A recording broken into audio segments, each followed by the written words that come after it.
Welcome to Wind Down Wednesday. Here are your hosts, Jeffrey Tobias Halter and Amanda Hammett. Well, good afternoon. Today we're talking with our friend and colleague, Tamika Curry Smith, about diversity, equity, and inclusion. I'm Jeffrey Tobias Halter, and today I am working on a Pinot Grigio. It's a hot summer day here in Atlanta, and we are just trying to relax and wind down a little. Amanda, how about you? Well, I am with my old faithful, a little vodka and club soda. Also trying to chill out and relax from the warmer weather, but also, the week. Well, it is my honor to welcome back to Wind Down Wednesdays, Tamika Curry Smith.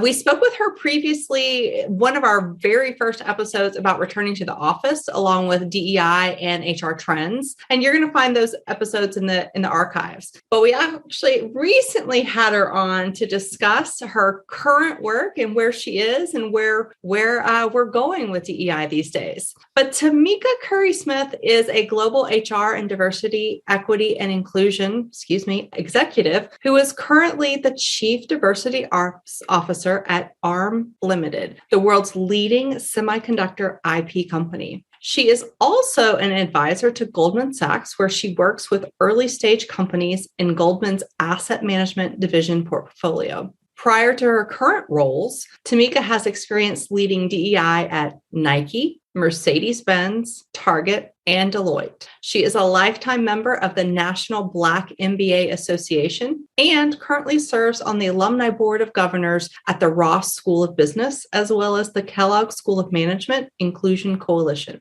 Tamika is a people-centered, data-driven, results-oriented leader whose career spans more than 25 years, if you can believe that, both in corporate America and as an entrepreneur leading the TCS Group, an HR and DEI consulting firm.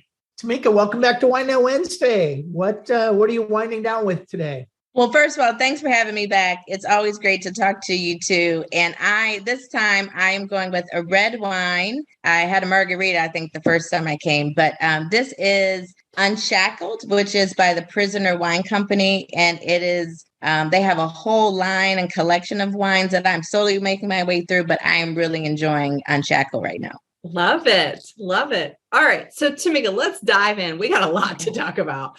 You have worked, as I read in your bio, you have worked with some of the largest, most well-known brands in the world. Mercedes, Nike, Target. What brands and companies are you seeing that are doing a really good job at DE&I? Yeah, the interesting thing is, we always talk in this space that our job is to work ourselves out of a job. I've been at it 20 years. I know many people have been at it for longer than that. We're still not out of a job. And so I will say that to say that I don't know that any company would say they are doing a great job or that they are where they want to be. So what I'll share with you is I will say there are some companies in certain areas that I think are really doing a great job. So one of them is Target, and I'm not saying Target just because I used to work at Target, but the way that I think about DEI, and I've shared this with the audience before, is in a holistic way, where it's workforce, workplace, their marketplace elements, their community elements, and Target is, to me, really great when it comes to the marketplace elements. So they have integrated DEI into the way that they operate their stores, everything from bilingual signage and multilingual communication where they need it in certain parts. They have a really great set of partnerships with designers who are from all walks of life that they then put, whether it's clothing or home goods. They have a really wonderful merchandising philosophy where they've integrated multicultural merchandising. And they've been at this, honestly, for decades, when it comes to multicultural marketing and merchandising. So I hold them up because I think when it comes to that pillar of a DEI strategy related to marketplace, they do a really great job looking at things through the eyes of their guests. That's what they call their customers. And they really say, like, what do I want my guests to experience when they walk into one of the stores? So they're always a great example that I hold up. Perfect. Tamika, one of the things you and I talked about on our last show, and we said we'd get into this a little bit more, is what I'm going to define as the diminishing role of chief diversity officers. It seems like more companies are talking about DE&I, but when you really, pull back the curtain, DE&I is kind of getting marginalized. It's reporting to HR and not even necessarily the chief HR officer, but a couple rungs down. And I know we've talked about this. I would love your comments on kind of what you see as the current state around chief diversity officers, their role, and maybe a little glimpse into where we're going.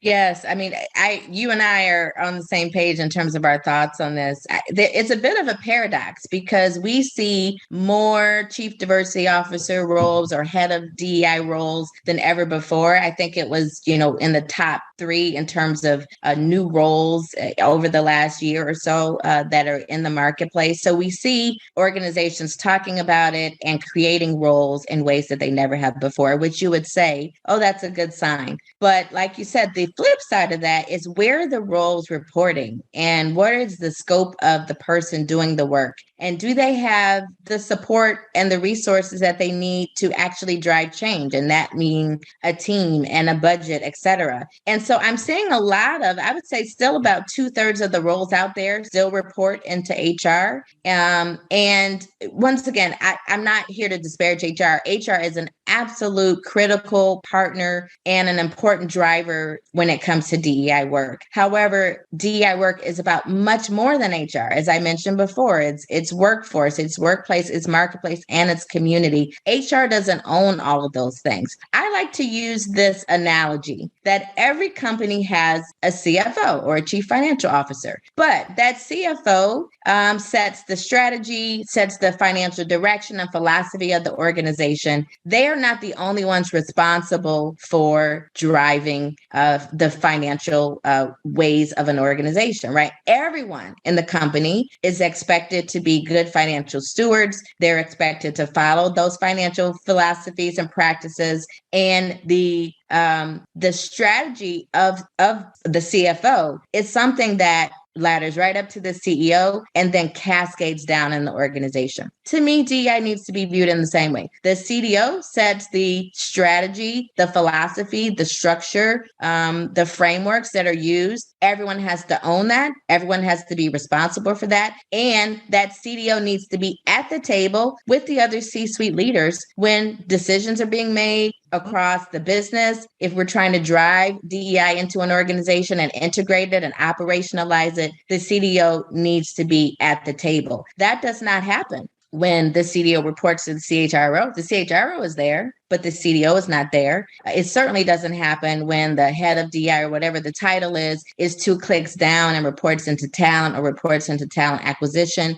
In effect, you're marginalizing the work in terms of where it reports. You're communicating to the organization that this is HR work and everyone else is not responsible for it or doesn't need to think about it. And then as an organization, you're missing out on the power that comes from integrating DEI into your operations and viewing it as a business enabler and a business driver. And so I think it's a real problem. It's one that we don't talk about enough. It may be controversial in some spaces, but I think it's a real conversation we need to have. If the definition of insanity is doing the same thing over and over and expecting a different result, why do we keep having DEI report into HR when we know we're not seeing the results that we want? It needs to be changed and to be at the table with all the other C-suite positions. Amen. Tamika, I feel your passion on that, and I agree wholeheartedly here. But I'd like to switch gears a tiny bit. Okay. We've had some very infamous instances of very public discussions at high levels of pipeline problems. But in reality, when you look at the data, the pool of diverse talent is bigger than ever. What advice do you have for organizations to actually tap into that diverse talent pool? Oh, the infamous pipeline problem. So I think the number one thing is I tell organizations, what are you going to do differently? Mm-hmm. Right? Back to definition of insanity. If you keep saying, oh, we just can't find talent, but you haven't changed where you're looking for talent, you haven't changed your processes, you don't have a data-driven approach to see where the gaps are, and you don't have a culture that would welcome and attract that talent, how would you expect things to be different? And so I always say companies to be looking at their entire employee life cycle and say, one, what do we need to do to attract talent? As I said before, we know now that candidates are looking at company websites. They're doing their own research. They're on LinkedIn, reaching out to people they don't even know to get the lowdown on what's going on within organizations. So you have to be cognizant of the culture and the environment that people will be joining into. Secondly, who is doing the recruiting? The reality is, if you look at recruiters and organizations, the vast majority of them are for majority populations, primarily white. If you're going to white and heterosexual, if you're going to be going out and recruiting people from diverse backgrounds, whether it be race, ethnicity, gender, the LGBTQ plus community, veterans, your recruiting team needs to reflect the diversity that you're trying to attract. You also need to have a data-driven approach that looks at your hiring funnel. Who is applying versus who gets hired? And what are the gaps in each of those stages along the way? So I always say that organizations actually know how to tackle complex problems because they do it in all other functions. But for some reason, they don't apply the same rigor when it comes to DEI. So I always look for parallel examples. I ask organizations, what has worked? What is a problem you've tackled and how did you tackle that problem? And then I have them apply that same rigor, in this case, to talent acquisition, to say, how do we throw out this idea of a pipeline problem, take a look at the mirror and say, what do we need to do differently to attract and to bring that talent into the organization? Such great conversation. I want to follow up on our previous show where you talked about some amazing actions around driving accountability for all levels and a commitment to DE&I. And so as we, kind of think about wrapping up our last couple episodes, I'd love to know, if you could give one action for a senior leader, a manager of people, and an individual contributor, what does that look like? I would actually use 3 words as not one action. I hope that's okay. Competence, confidence, and action would be my 3 words. So competence, meaning that as a leader, as a manager, you need to get up to speed. Many people are still uncomfortable when it comes to DEI. They don't understand it. They feel inept. But there are things like this podcast, there are books, there are articles that people can read to get up to speed on terminology, on how they should be thinking about it. On what do we mean when we say underrepresented and marginalized? What does that mean? And how can I be more mindful of the culture that I need to create? How can I be a more inclusive leader? There's tons of information out there. And so building that competence is truly critical. Second is the confidence to speak up and use your voice. Use your voice with your team. Make sure that they understand where you are, that this is important to you. Show some vulnerability that you may not have all the answers, but you're committed to doing better.